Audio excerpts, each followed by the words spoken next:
Vamos a abordar un tema sumamente trascendente y que está directamente relacionado con la independencia de las personas juzgadoras. Vamos a abordar el sistema disciplinario. Cuando nosotros hemos escuchado los debates que ha habido en función de esta propuesta de reforma, hemos visto que la mayor parte de las voces se han centrado en un aspecto que sí es un eje crucial para la reforma, que es el que abordamos en la mesa pasada y que tiene que ver con el sistema de selección de las personas juzgadoras. Y hemos encontrado distintas voces que pugnan o favorecen este nuevo sistema que se propone por elección popular y pareciera que de ahí deriva la mayor inquietud de quienes estamos participando en este tipo de foros. Sin embargo, hay un tema de suma trascendencia y que se relaciona con este esquema disciplinario porque va directamente o incide con la forma en que van a resolver los jueces. La independencia judicial significa que las personas juzgadoras podrán dirimir las resoluciones con autonomía subjetiva y objetiva. Es decir, que va a ser su discreción basada en los instrumentos que nos rigen, en este caso de fuente nacional e internacional, los que van a marcar la pauta de su decisión. En este punto también tenemos que considerar que las personas juzgadoras en el Estado mexicano nos hemos constituido de acuerdo a los instrumentos que nos rigen, no solamente en jueces constitucionales, sino jueces interamericanos obligados por ordenamientos internacionales a los que estamos sujetos y que en algunas ocasiones pugnan con las disposiciones de derecho interno.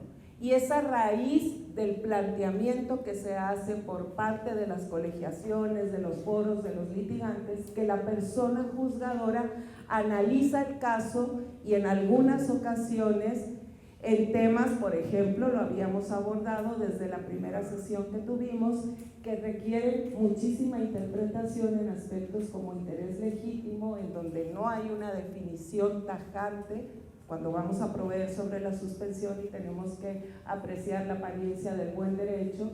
Entonces la persona juzgadora requiere hacer interpretaciones que tomen en cuenta marco legal, no solamente de fuente nacional, sino internacional, a los que el Estado mexicano se encuentra obligado. Yo le pregunto, magistrado Sánchez, ¿de qué manera considera usted que la propuesta de reforma judicial, teniendo en cuenta la función de las personas juzgadoras y de los parámetros que estamos regulados, pudiera comprometer la independencia judicial y la seguridad jurídica de los jueces, o la compromete? Definitivamente yo creo, coincido en el primer punto, oculta ahí, disimulada entre una maraña de cuestiones que conforman la modificación al régimen judicial, está el Tribunal de Disciplina Judicial. Para mí, en serio, desde el principio no me preocupaba tanto la alusión a la modificación de todos los jueces en un mismo momento, porque es jurídica, política, económica y desde todas las perspectivas inviable. O sea, es prácticamente imposible llevar a cabo una cuestión así. Lo más peligroso para mí era precisamente el establecer un tribunal de disciplina judicial con esta estructura, con esta propuesta, con esta reforma, con estas características derivadas de la modificación del artículo 100 constitucional. Para decirlo en palabras lisas y llanas, es una pista de focos rojos completita. No hay, a mi ver, nada que salve la inminencia, la seguridad absoluta de que habrá una condena en contra de México. Hace tiempo, cuando surgió la postura del alto tribunal en el sentido de que las restricciones constitucionales se sobreponían a los tratados internacionales, es decir, valen igual a menos que haya una restricción constitucional, yo creo que la mayoría de los abogados, con independencia de los juzgadores, dijimos, pues basta, conforme al derecho de los tratados, que venga una sentencia para que le pregunten en la Corte Interamericana, ¿estás de acuerdo en que vale la Constitución más que los tratados internacionales cuando diga alguna cosa en contra?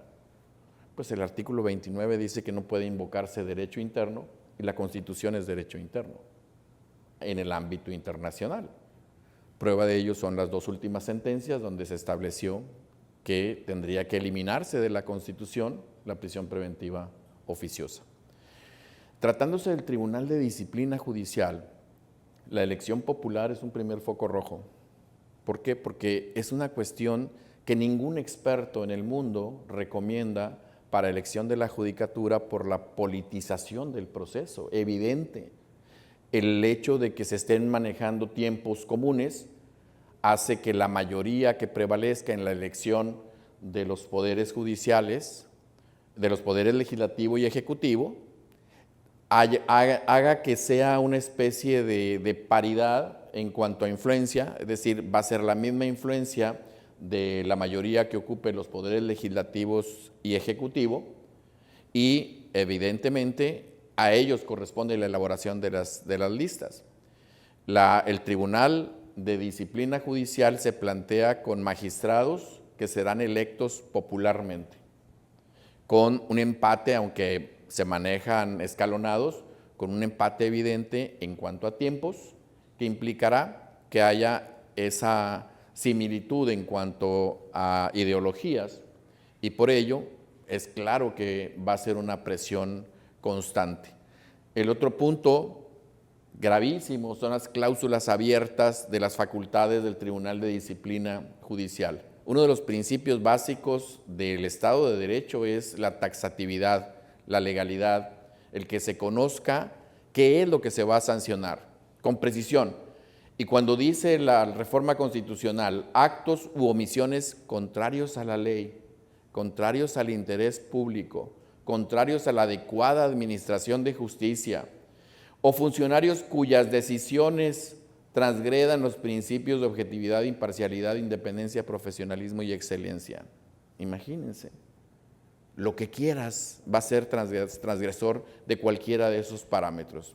Es una textura no abierta, sino arbitraria, que deja margen a que se establezca, violaste este estatuto, que es cometiste un acto contrario al interés público.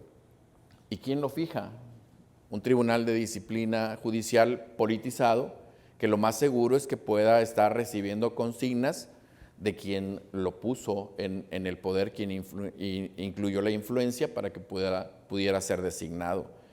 Y por último, la irrecurribilidad de las decisiones del tribunal. Todas las decisiones son definitivas e inatacables. Eso viola todos los tratados, los parámetros y las disposiciones establecidas por la Corte Interamericana, por la Comisión Interamericana, por el Alto Comisionado, por el Relator Especial de Independencia de los Abogados y Jueces. Más adelante, si hay oportunidad, daré algunos datos específicos, pero todo en sí el Tribunal de Disciplina Judicial implicará una transgresión flagrante, categórica, tajante y palmaria a los estándares internacionales y a los estándares interamericanos de derechos humanos, por lo cual es un tribunal que está condenado que va a llevar a que se condene nuevamente a México por salir de los estándares exigibles. Muchas gracias, magistrado. Nos ha mencionado estos supuestos que se establecen o que se contemplan en esta propuesta de reforma como aquellos por los cuales el Tribunal de Disciplina podrá imponer sanción a personas juzgadoras. El magistrado hacía énfasis en que nos dejan cláusulas abiertas en cuanto a las esquemas que se van a considerar como supuestos de responsabilidad que pueden implicar sanción. Aquellas decisiones contrarias a la ley y al interés público. Y también por ahí hace un señalamiento en cuanto cuando se favorezca a un presunto culpable. Así lo establece la propuesta de reforma. En este sentido, el foro, desde luego, tiene interés en que el actuar de las personas juzgadoras en las resoluciones se realice con apego a las disposiciones que nos rigen. Y también tiene interés en que cuando esa actuación no sea apegada a estas disposiciones, las personas juzgadoras no solamente queden en el ámbito de una mala resolución recurrible, sino que eventualmente, si la decisión es flagrantemente contraria a lo que revela o a lo que norma el caso, que rija o que se establezca una sanción que inhiba que se puedan dar conductas indebidas. En este sentido, yo le pregunto, licenciado Avilés, en este paradigma o disyuntiva donde por un lado tenemos que esta propuesta de reforma establece disposiciones abiertas para decir qué es lo que va a ser objeto de sanción, lo que contravenga la ley y el interés público. ¿Qué va a ser lo que contravenga la ley y el interés público? Y en aquellos casos en donde se esté actuando en defensa en procedimientos penales donde rige el principio de presunción de inocencia, que hasta en los términos en que se plantea la reforma pareciera un punto de choque o de quiebre. ¿Cómo podemos conciliar esto? ¿Se puede conciliar? ¿Cuál es la preocupación del foro? ¿Qué les importa más? El juez tendrá que en alguna medida actuar con discreción porque las normas requieren interpretación.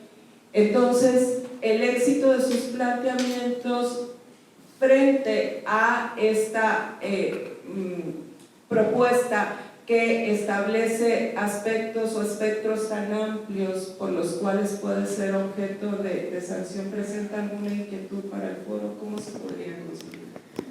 Sí, muchas gracias por la oportunidad de inicio de estar por acá con ustedes charlando sobre este tema tan relevante. Pero antes de contestar la pregunta, magistrada, me gustaría ir a la génesis de dónde sale el Tribunal de Disciplina Judicial. De mi punto de vista, me parece a mí que se deriva de aquellas resoluciones que ha estado emitiendo el Poder Judicial de la Federación con relación a suspensiones de amparo, con relación a suspensión en acciones de inconstitucionalidad, y eso se desprende incluso de la misma iniciativa de reforma. Si leemos nosotros detenidamente esa iniciativa, veremos que también involucra, y que además se ha hablado muy poco, a los artículos 105 y 107, particularmente la fracción décima de ese 107, donde avala lo que yo estoy comentando ahorita con relación a la suspensión de las normas generales, que no se le dé ese efecto general.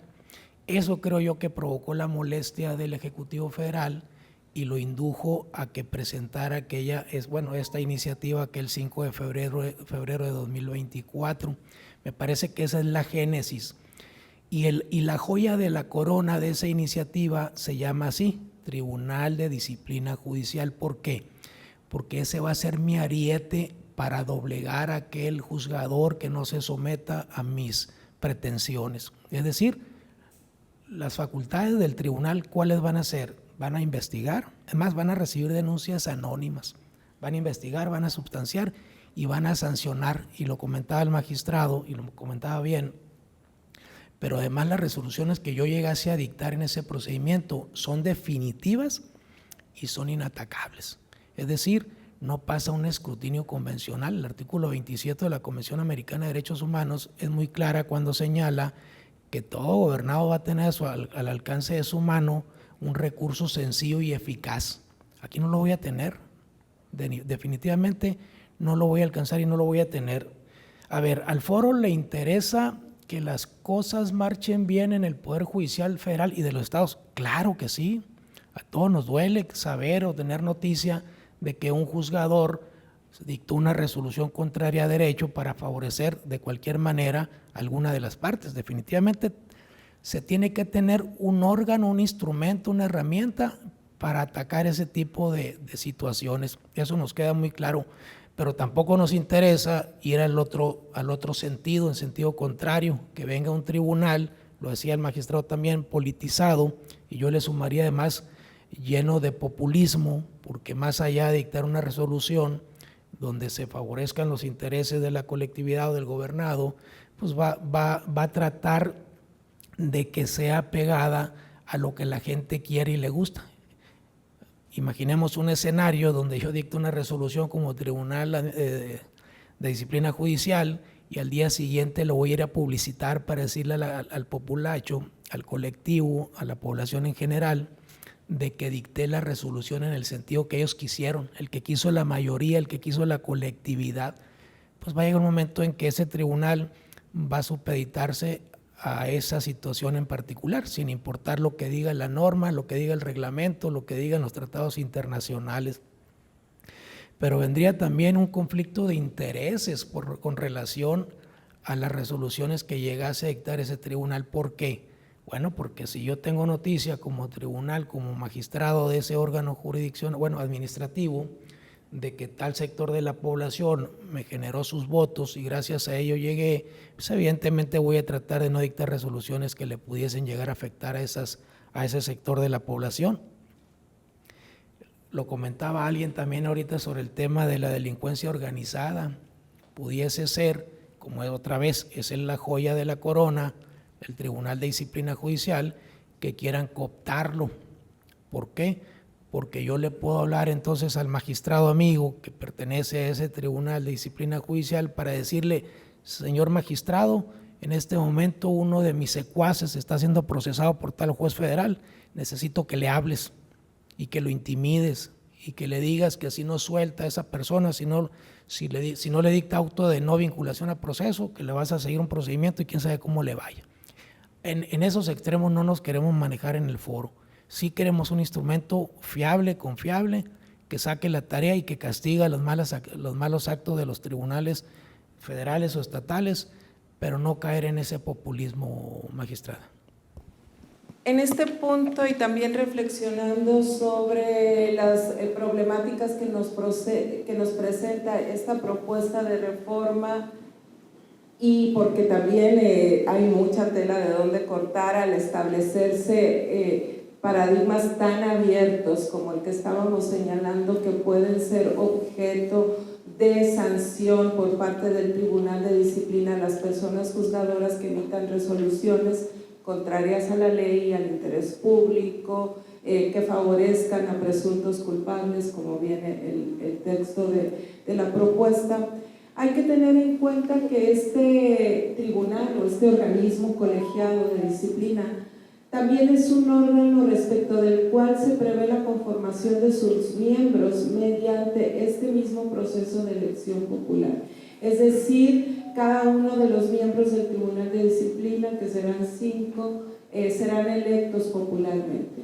Estos sistemas de elección popular, a través del voto popular, en tribunales que tienen competencia para sancionar conductas de personas juzgadoras, considera, maestra María Angélica, que sea posible conciliar estos métodos de selección con las funciones propias que tendrá este Tribunal de Disciplina, a fin de garantizar que estos métodos de selección de los miembros del Tribunal de Disciplina favorezcan la independencia judicial. ¿Se puede en esos casos? Muchas gracias. Primero, gracias por la invitación. Me ha parecido muy interesante lo que ha dicho el magistrado, el licenciado. Y respecto de este tema, la realidad es que con este voto, ¿no?, este voto popular que se quiere hacer, vamos siendo claros, ¿no?, la elección popular, ¿no?, poder ejecutivo, poder legislativo, que quienes van a ser los que van a proponer estos nombramientos para quienes van a presidir el tribunal, y con el voto de la gente. popular el Poder Ejecutivo, popular el Poder Legislativo, pero los jueces no son populares, ni los magistrados, empezando por eso, ¿no? Eso nos da a entender que una persona, por ejemplo, que no está de acuerdo con la sentencia que se le ofreció, obviamente su imagen acerca del Poder Judicial y del accionar, ¿no?, de la justicia, de los jueces y magistrados, es incorrecta. Siempre nos vamos a ver en el entendido de que ese magistrado o ese juez es corrupto porque no resolvió a mi favor. La percepción que se tiene del Poder Judicial. Aquí habría que hacer un ejercicio de lo que piensa la ciudadanía y también de lo que vamos a ganar nosotros en el caso de que este tribunal funcione. Y también qué es lo que quiere el Poder Ejecutivo y el Poder Legislativo. La realidad de las cosas es que está politizado. La realidad es que si son ellos quienes van a hacer estas propuestas y los ciudadanos vamos a votar por ellos, ¿estamos realmente listos para votar? ¿Conocemos realmente el sistema? Yo creo y encuentro un problema que no coincide con la ciudadanía y con el Poder Judicial, que es la falta de conocimiento precisamente de estos procedimientos internos, de estos procedimientos disciplinarios, de cómo el Consejo de la Judicatura hace su trabajo. Si tenemos, por ejemplo, una página en la cual nosotros ponemos una queja, ¿no?, si nos sentimos pues transgredidos, y es todo. Creo y considero que nosotros como ciudadanos no estamos listos todavía para tomar este tipo de decisiones a través de este voto cuando no conocemos realmente la labor del Poder Judicial, y creo que podría ser una oportunidad, no la creación tanto del Tribunal de Disciplina Judicial, porque entonces yo lo elevaría para que fuera un tribunal general. Es decir, la propuesta sería mejor un tribunal que sancionara al Poder Ejecutivo y al Legislativo y al Judicial a la vez. Y también la duda sería, o la pregunta, ¿quiénes serían las personas aptas para ocupar estos puestos?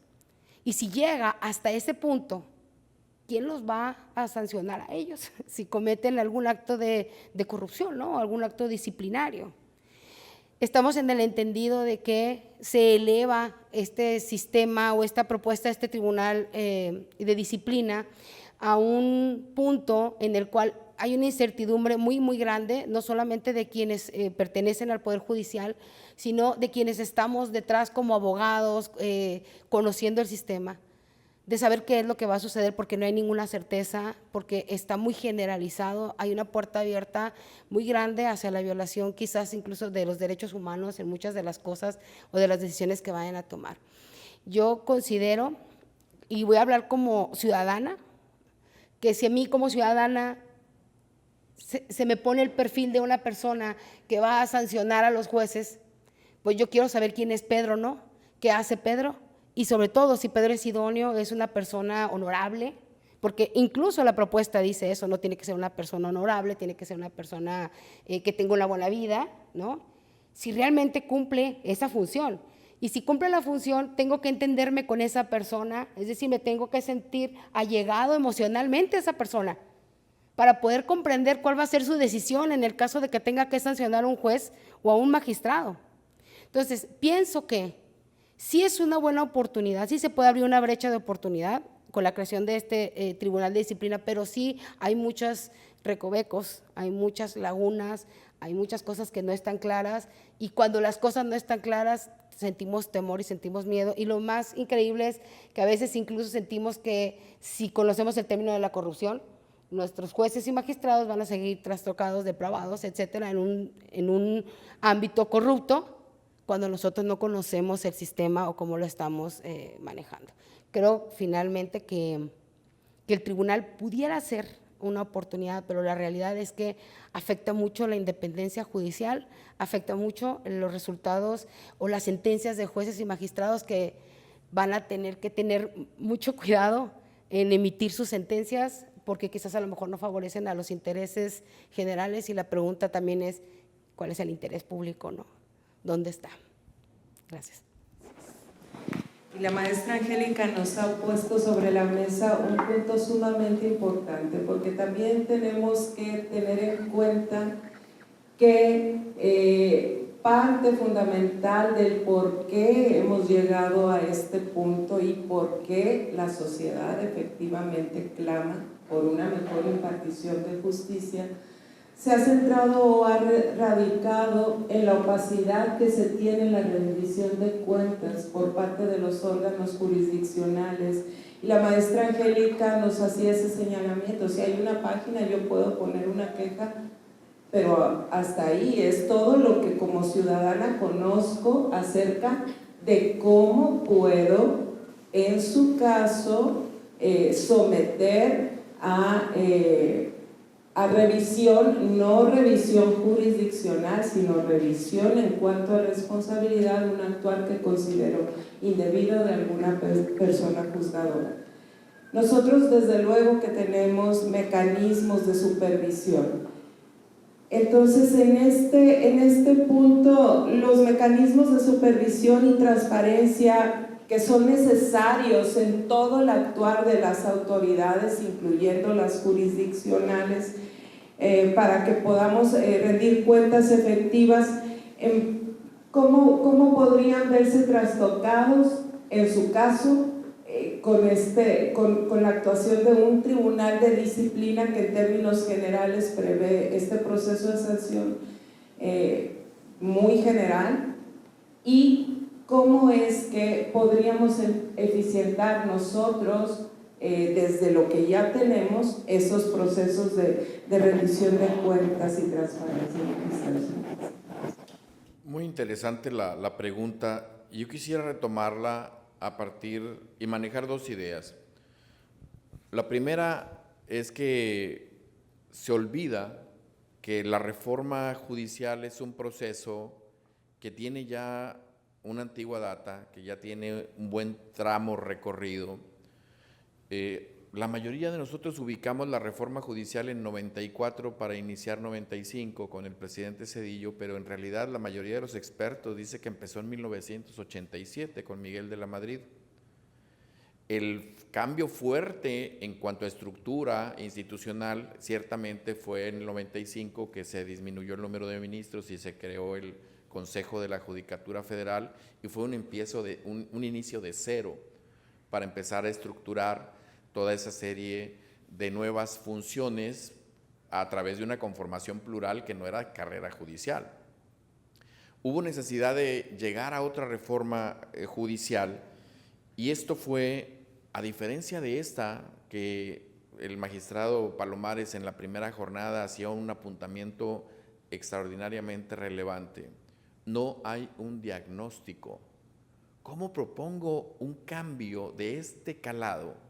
Es decir, destruir todo lo que hay y empezar a experimentar con algo completamente nuevo, cuando no sé cuáles son los problemas, cuando no sé qué es lo que hay, cuando no sé qué es lo que está funcionando, cuando no sé qué es lo que tendría que cambiarse. Pues es sumamente aventurado e incluso irresponsable. Si recuerdan, hubo un movimiento que es una consulta nacional para una reforma integral y coherente del Sistema Nacional de Impartición de Justicia en el Estado mexicano. 34 foros, 54,000 posturas, 11,000 propuestas específicas, un trabajo de 2 años, cuando menos, de toda la comunidad jurídica, donde todos estuvieron convocados a hacer sus aportaciones y a decir qué es lo que tenía que cambiar. Se llega a una obra extraordinaria donde hay un diagnóstico y una propuesta específica con pasos y con metodologías adecuadas para hacerlos accesibles. Es el Libro Blanco de la Justicia, que termina con lo que llamamos declaración de jurídica, donde se reúnen todos los presidentes de los tribunales, los ministros, todos los operadores más relevantes, las salas del tribunal electoral, los tribunales laborales, los tribunales agrarios, los tribunales de justicia administrativa, para hacer un compromiso en pro de detectar las áreas de oportunidad, hacerse cargo de ellas y mejorar constantemente la administración de justicia. Ahí se trazaron ejes, ahí se estableció que las condiciones que tendrían que permanentemente atenderse para una reforma integral y permanente es la independencia, la eficacia y el acceso. Se establecieron 3 ejes de acción básicos. En aquel tiempo, en 2005, se hizo la declaración en diciembre de 2005. Primera, la reforma de amparo. Segundo, el fortalecimiento del poder judicial, de los poderes judiciales de las entidades federativas. Y tercero, reforma a la justicia penal. El primero y el 3 se consiguieron con posterioridad. La reforma de amparo constitucional de 2011 y la ley de amparo de 2013, la reforma penal 2008 y el Código Nacional 2015, sigue quedando como un hueco que era necesario explotar el fortalecimiento de los poderes judiciales de las entidades federativas y, a mi juicio, las áreas de procuración de justicia y de policías y de servicios periciales.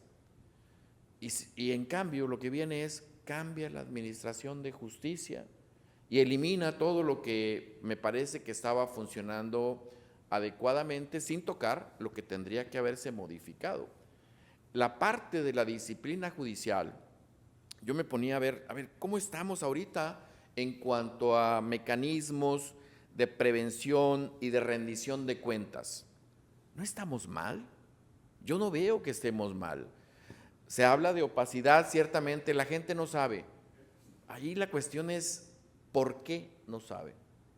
La gente dice, no sabemos qué hacen los tribunales, ni sabemos cómo deciden.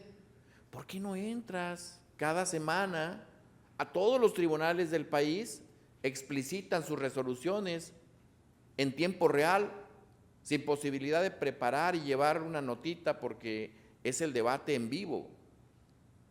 Las cuestiones de los controles, de los filtros, están en las páginas del Poder Judicial de la Federación a través de mecanismos eficientes de transparencia llevados a cabo y organizados por el Consejo de la Judicatura Federal, con encuestas, el año pasado una muy grande, para ver la calidad del servicio y la percepción que tenían en cuanto al servicio que estábamos prestando, y que se dice que estamos muy mal, pero los encuestados, que no fueron personas ajenas a los usuarios y justiciables, sino los que estaban involucrados con el trabajo del Poder Judicial, en un 91% calificaron como de muy bien a bien el servicio recibido.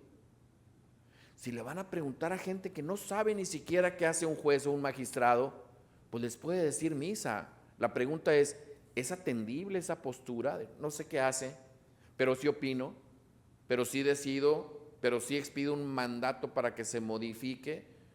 Yo creo que tendríamos que centrarnos en bases objetivas, en puntos bien especificados, bien clarificados.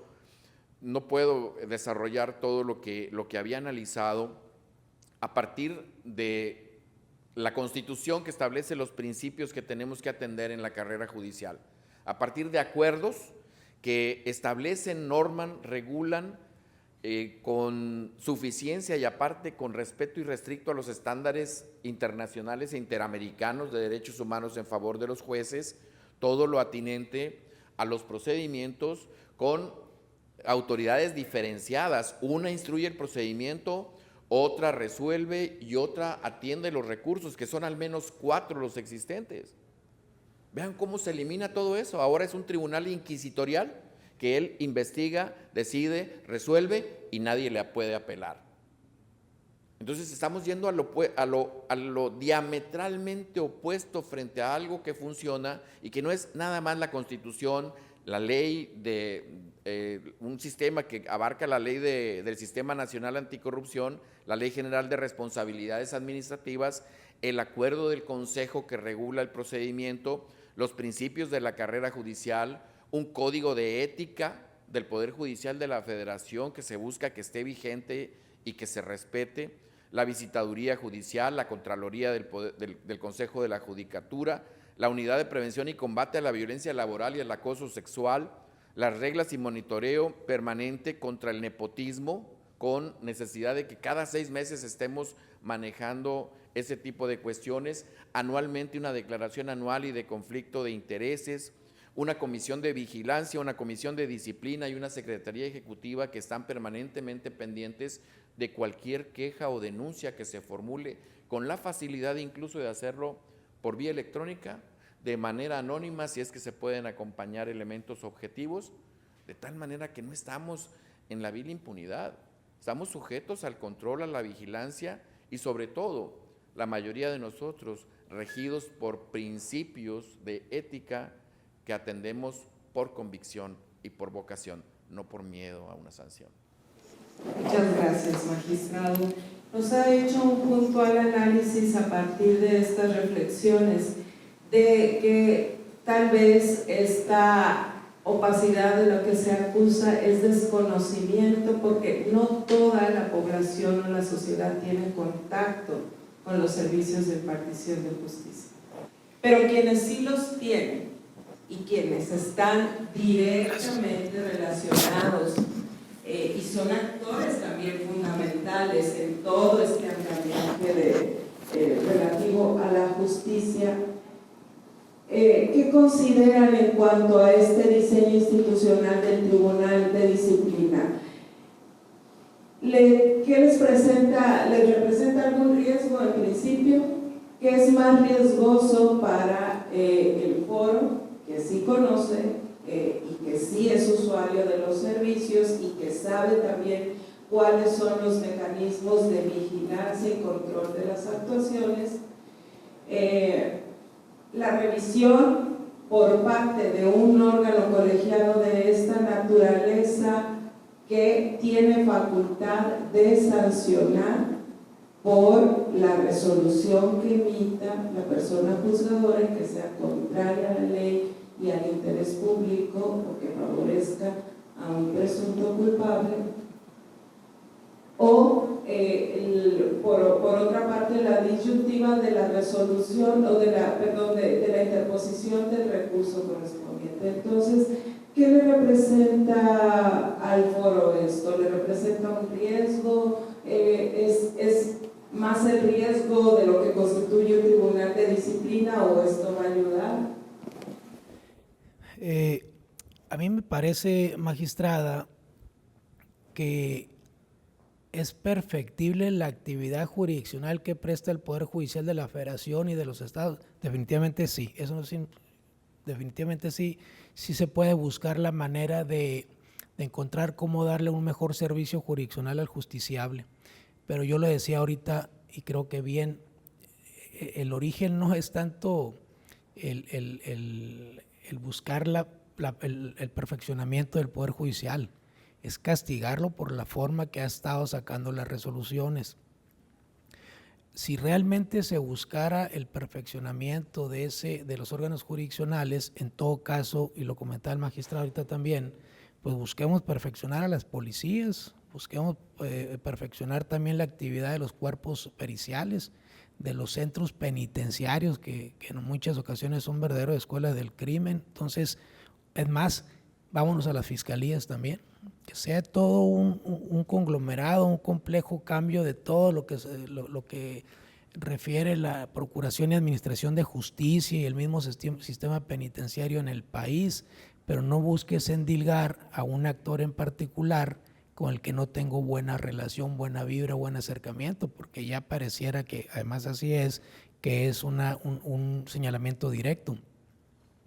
Yo creo que ahí pudiésemos actuar en conjunto la sociedad civil a través de los órganos que estamos organizados, como las barras de abogados, los colegios de abogados, hacer sinergia con los poderes de la judicial de la Federación y de los estados para buscar la manera de eficientar esa forma de administrar justicia, no tanto llegar con una reforma que definitivamente es una punta de lanza para atacar al Poder Judicial, particularmente al federal, y de rebote a los estados, porque también está involucrado la reforma del artículo 116 constitucional, pero a mí me parece que ese sería el punto fino, que realmente el Tribunal de Disciplina Judicial no conlleva necesariamente el que se vaya a prestar un servicio óptimo de impartición de justicia, sino que el destino es diferente, buscar la manera de utilizarlo como ariete para combatir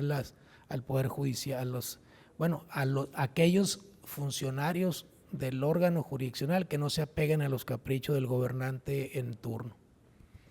Y también relacionado con este mismo punto, maestra Angélica, entonces, sí, por un lado es un aspecto claro y también tenemos que ser objetivos en cuanto a las actuaciones que hemos tenido en algunas ocasiones y quien no ha tenido necesidad de los servicios de impartición de justicia no conoce cómo es el esquema, no solamente disciplinario, que sería el último y el más desfavorable, en el sentido más desfavorable en cuanto a la experiencia que el usuario tendría en función de los servicios de impartición de justicia, sino todo el andamiaje.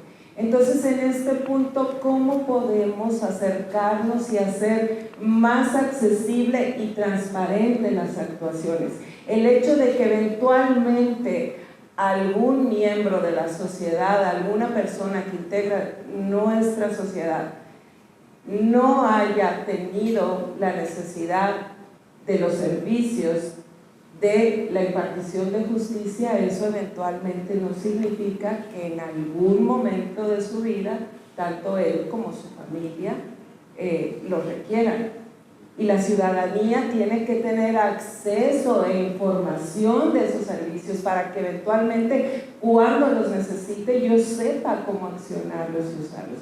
Entonces, ¿cómo podríamos hacer ese ejercicio? ¿Cómo podríamos mejorarlo más allá de esquemas de disciplina? Porque como lo ha señalado el magistrado, las personas que integramos en algún sentido y conformamos los órganos jurisdiccionales, además de que prestamos un servicio público, realizamos un trabajo, realmente tenemos el deseo y la vocación de realizarlo, como las personas que están en la academia, en la defensoría, las personas que prestan servicios médicos, desde luego que no solamente es la realización de un trabajo, es una vocación, pero no hemos podido llegar a la ciudadanía. Entonces, ¿cómo podemos hacerlo?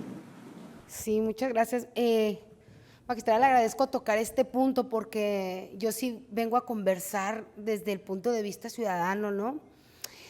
Y les puedo platicar que hace ya algunos años yo pertenecía al Poder Judicial también, colaboré en un tribunal colegiado y hablándoles de un poco de mi experiencia, yo estuve 2 años colaborando y en esos 2 años que yo estuve ahí no conocía el sistema disciplinario. O sea, nunca llegué a conocer realmente qué pasaba si en algún momento yo tenía un mal actuar, ¿no? o hacía algo equivocado. Desde ese punto de vista, el que dentro del mismo sistema no conozcan todas las personas, ya empezamos mal, ¿no? Es decir, no podemos exigirle a los ciudadanos saber cómo reaccionar o saber qué herramientas tienen en el caso de que se sientan transgredidos o de que ellos estén viendo que a lo mejor un funcionario esté comportándose de forma inadecuada, cuando nosotros no lo sabemos desde adentro. El magistrado puntualizaba muy bien todos los sistemas internos que existen e incluso señalaba, magistrado, que las personas que no conocen pues se hacen públicas, ¿no? Las audiencias, pero la realidad es que si observamos un 60% de la población, entre ese 60% de la población, muchos no llegan a utilizar estos servicios. Entonces, no lo utilizo, no me interesa, es la realidad. Pero si en algún momento sí lo utilizo, no lo conozco, ¿por qué? Porque no está llegado a mí, y voy a hablar muy sinceramente.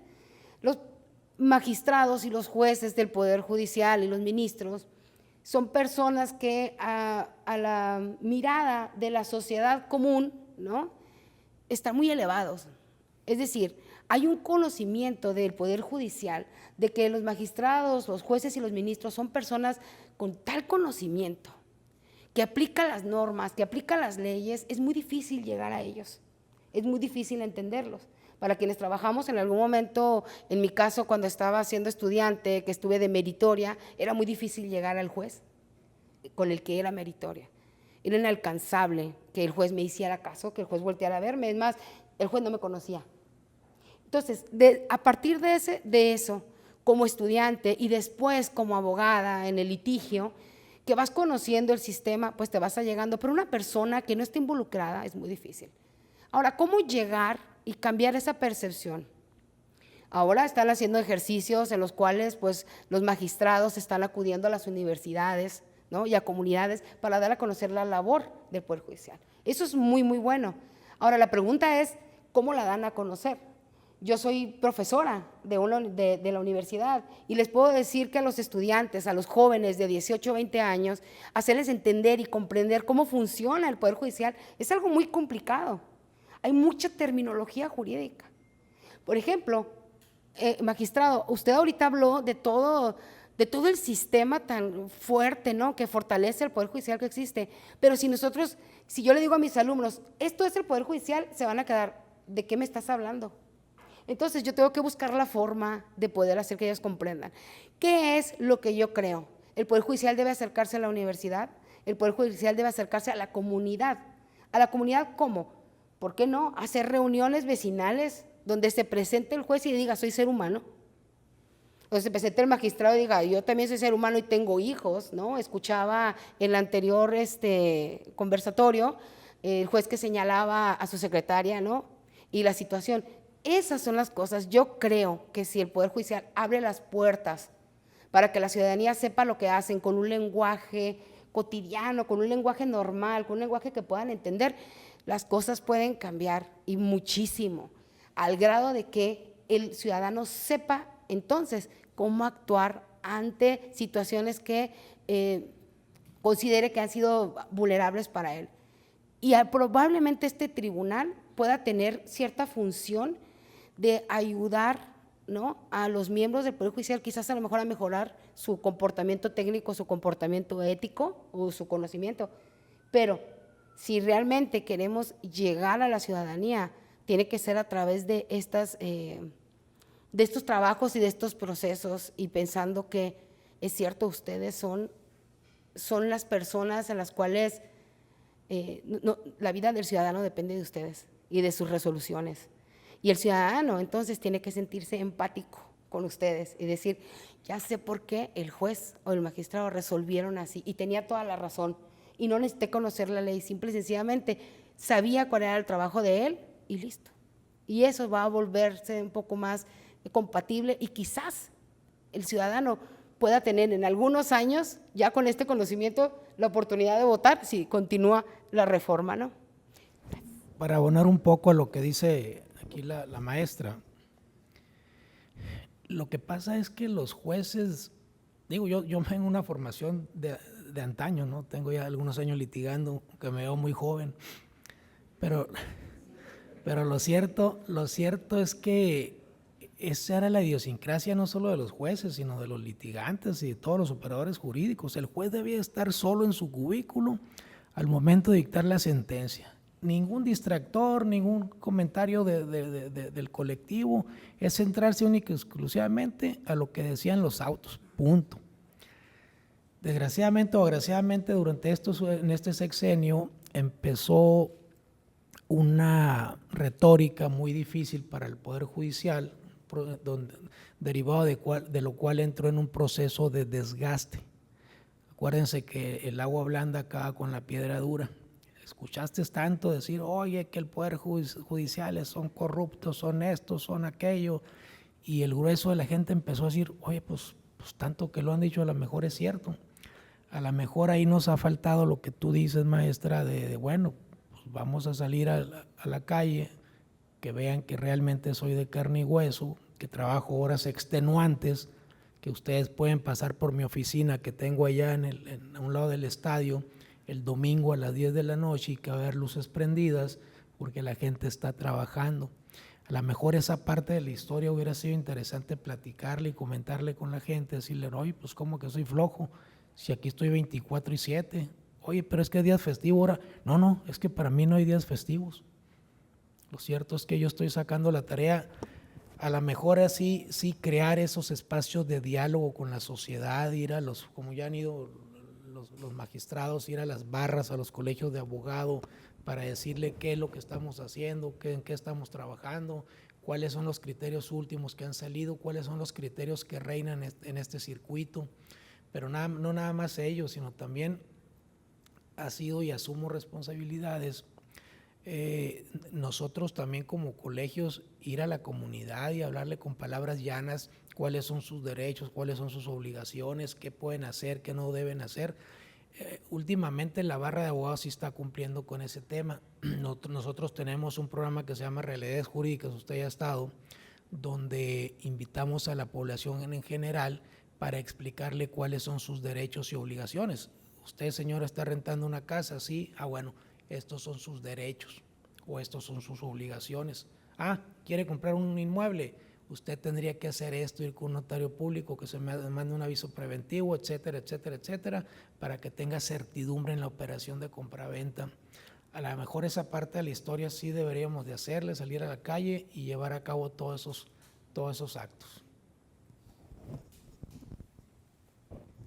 Yo agregaría también a lo que ya había abonado el señor presidente de la Barra y la maestra Angélica, con relación a esta retórica final, también una buena parte se incrustó en cuestiones penales.